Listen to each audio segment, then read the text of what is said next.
I'm looking at the journalist Felicia, and she is somebody who has gone through sexual assault herself. And she said that in the Washington Post. She released an article a couple of years ago detailing her experience. So as a journalist, which is not what we do, we are a talk show with opinion. But you were a journalist, and I was a journalist for 10 years prior to taking this job. Said. So as a journalist, it's our job to objectively report the news. I know that would be tough if you're someone who survived sexual assault. But when I'm looking at this story, she didn't give the story any context. And she got upset that she was being attacked on Twitter for tweeting a link that basically was condemning Kobe's character and accusing him of rape. But I think her job as a journalist was to put that in context. You have the responsibility and you need to have the journalistic acumen to write the full story. Go to the Washington Post and say, this man is a nuanced character. This man has a detailed, layered history that we need to discuss. But don't just tweet that out and be the political reporter for the Washington Post and tweet that and leave it there, because you're leaving yourself open to the attacks that you're now receiving. And so whether or not she should be fired, I think that she should be put on leave like she was. I think it's inappropriate because we're in a time where we don't know what journalism is anymore. We have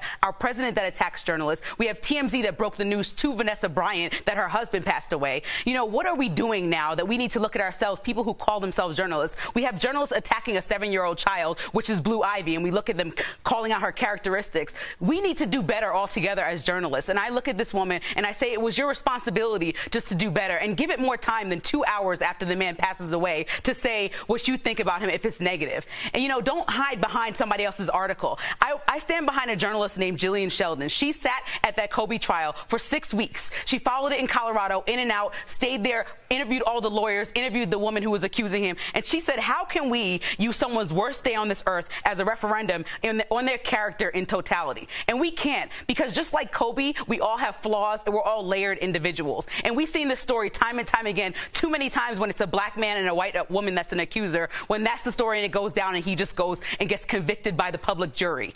And we've seen the story too many times where women who have been sexually assaulted cannot give their voice to the public and are not given the space they need to share their story. So this is a complicated thing to talk about, but I really think that as a journalist, if you're going to take that name and that stance and that dignity of a position, you should probably do it properly and just try to tell the complicated story with as much care as possible. And that goes for everybody involved in this Kobe situation. Wow. Well said. I know. I want to give you a round of applause, too.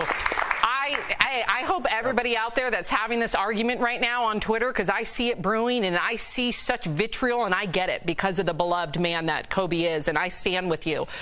But I hope that they can all we can clip what you just said and everybody hear it, because I think there's a responsibility that was lost, and you could not have said it in a more eloquent and passionate way. And we just can all just have a little bit more empathy. I mean, for the family, for everybody involved. The 7 people or 9 people lost their lives. Just have a little bit more empathy, whether you're the outlet trying to be first or the outlets that were completely wrong, saying that his whole family was on the plane. Have some empathy for other people.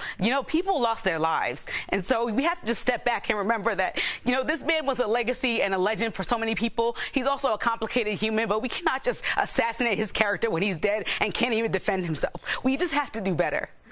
That was Amen. Really